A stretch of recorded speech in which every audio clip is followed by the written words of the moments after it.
muddooyinkii u dambeeyay guud ahaanba deegaanada Soomaalidu degto inta badan waxaa si xawliya uga daayay raxmaadka Eebe.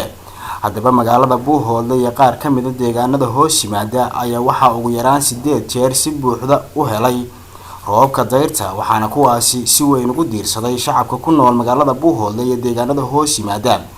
halkan hadda aan ku sugannahay waa toga magaalada Buuhoodle oo dhex mara xaafadda Tuulo Barwaaqo, waxaana xilli aan booqanay marayay biyo aad u fara badan oo ka soo rogmaday dhinaca balliga Shangale, iyadoona ay ku ciyaarayeen isla markaana ku damaashaadayeen qaar ka mid ah dhalinyarada xaafadaasi. dhinaca kale waxaa dirba laga dareemayaa dhulka in jawigiisii isbedelay isla markaana uu soo baxay naqi Cabdicasiis Aadan Jaamac, Buuhoodle.